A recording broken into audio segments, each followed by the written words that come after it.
Cool. So, welcome back, everybody. That was hopefully more enjoyable than just talking about it up on the board.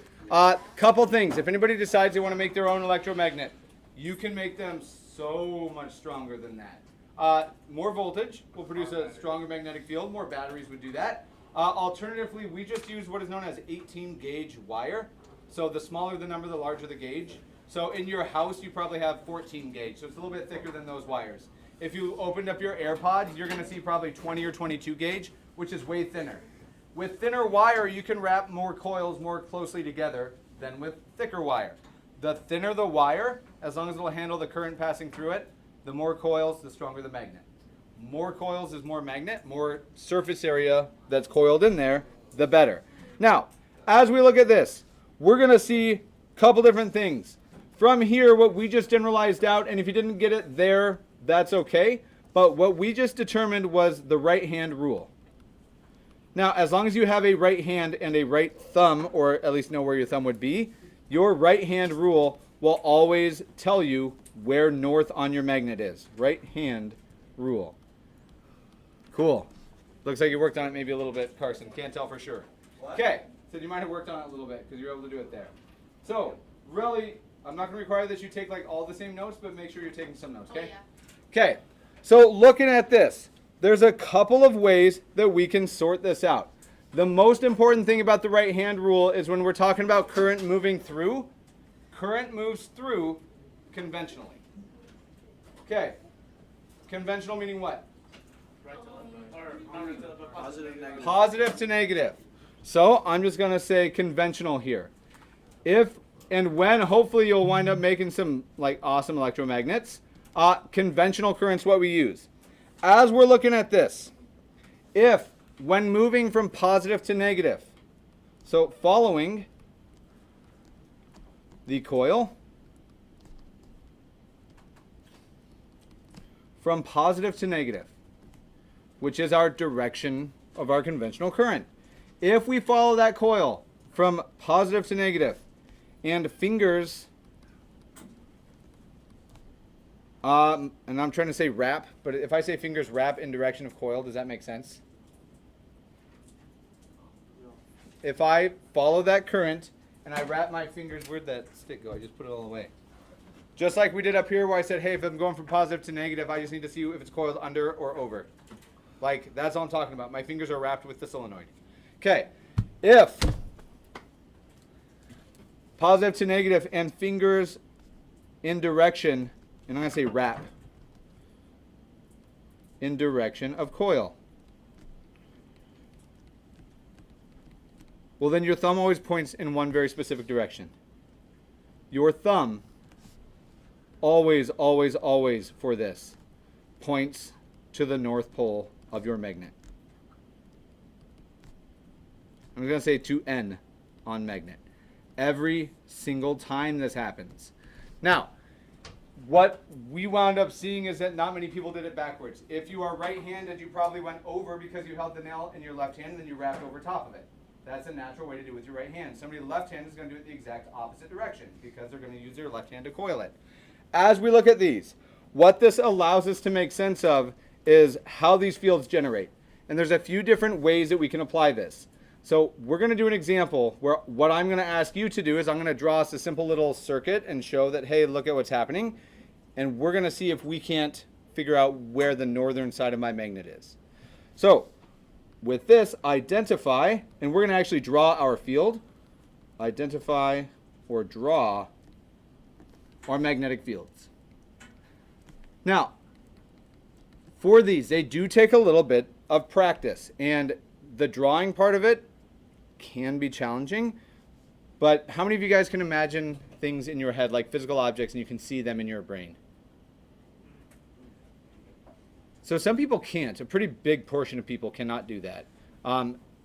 If you can't, I will hook you up with a solenoid here in a second, but check this out. Let's do an easy one first. So, check it out. I'm going to have a coil going, and let's just say here's a lovely piece of iron. Don't care what it is. Are we coiling in front or behind? Do I want to come over the front? by that I mean, would my coil come out like this and around the back, like this direction? Or do you want to go over the top and then this direction? Because they're exact opposite. They both look like a coil. Does it matter? The second one? So from behind. So check it out. If we're looking at this and I have a coil that's coming from behind, would I see it here yet? No, but you would see it right here, wouldn't you? It would loop over like this, and it would loop over like this.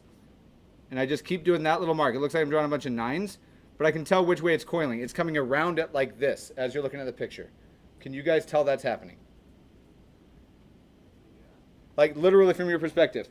Behind it, out, in front. Behind, out, in front again. Can you tell that's what's happening? Okay, I'm going to go only like one more little coil here, and then I'm going to let this leave. So it would leave there, right? Which means there's a whole bunch of this that I don't need yet. Okay, only other thing that I care about is we haven't specified yet. Which way is current going? I mean, it doesn't, there's no right or wrong. I haven't decided yet. Is this positive or negative?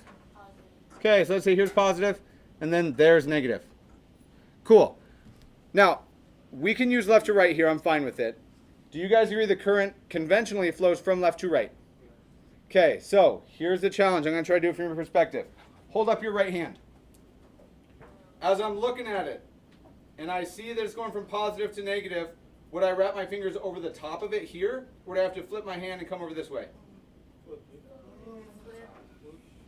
Wait.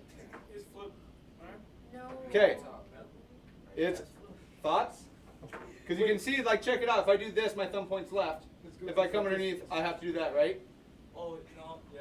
So I'm going to let you guys argue about it for just a second to determine with your groups, how do you have to hold your hand? I'll give you a second. We'll pause it. Argue it out with your groups. I'm going to call on somebody and ask you to explain.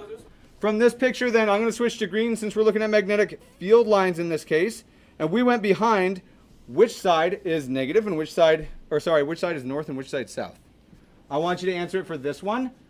Argue it out. See if you can't convince one another. And then I'm going to have one more where I'm just going to say I have something that looks like this. So I have current coming in and flowing, and we'll do the same thing, positive to negative, and see if we can draw the magnetic fields. I should have done that in a couple pieces. That's a really thick conductor, but I'm fine with that. Cool. Positive to negative. I want you guys to draw them now, just so you know, when I talk about drawing the fields. You don't have to use green. Books will default to green. My field is going to, I'm certain of it, look something like this. That's what that magnetic field looks like. There's going to be more of them. What I care more about is, does it go this direction or this direction? Which way would your thumb point is the question at hand. Talk it out. See if you can't visualize it. If you need to use your neighbor's arms to grab and think about it, I'm fine with it. No burns like twisting burns or anything. But I want you guys on your pages, draw me the magnetic fields here. Okay, so So before we just do this, can you tell me which arm of Max is positive and which one's negative? So when we're looking at this, like, check it out. So if we're envisioning this, so here I am. I see that the coil is kind of coming like this, right? You guys agree with that? So if I grab it here, which is where the coil grabs the whole time, which is behind me. So left and this is my north pole. When I'm generating these lines, they're going from north to south in this direction. This is how my magnetic field is going. You need to play around with it. You can switch it, like I can switch sides and whatever. We usually have a coil. You have to think of one that matches. Try it on the same one. You okay?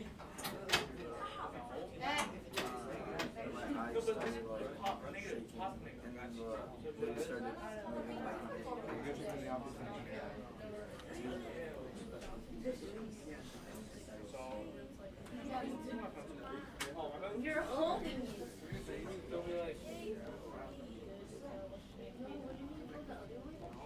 You're the spider. Really? Wait, let me see.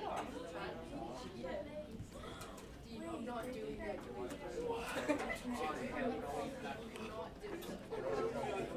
I'm gonna tear it apart, throw it in the trash, and be like, no, I'm not doing it. For this one, what do you think? Be like, it's okay, I'm gonna put Teddy in the art. I'm gonna be like,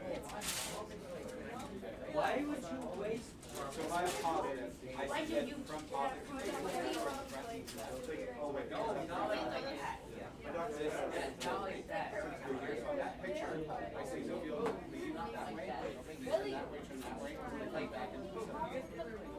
Draw your field lines there, and then try it on the next one. Okay, real quickly, coming together. If this is my wire, let's say my elbow is positive. Okay, I know that the coils come in around the front of it, which means when I grab it and I line up with my solenoid, my fingers have to go around the front of it. My north points on my thumb, my elbow is north on this electromagnet. Now, as we look here, the way that we demonstrate that on these figures, magnetic fields move and they flow in a particular direction. Which direction? Be careful with that. I wouldn't say positive and negative if we're talking about a field. Negative, positive. North to south. Now, it is natural for you guys to try to get positive is north in your head.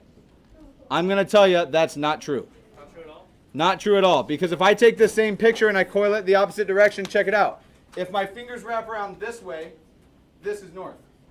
If they wrapped around the other direction, this becomes north. And even though I didn't switch the actual leads, the positive and negative, my coil direction changed, the way my thumb goes changed, my poles changed. These ideas can be challenging, and they are. Here's my challenge for you, though. My challenge for you. I need to see that you've tried it. You're going to draw magnetic fields on this goofy guy here. Now, on the horseshoe shape, my charge flows through like this. So we need to think, if we were wrapping around, I know that it's going to look something like this. There's going to be a magnetic field there, for sure. Comes around and then behind it. But I need to know the direction in which it moves. We'll jump in here tomorrow, and we'll start formalizing this further.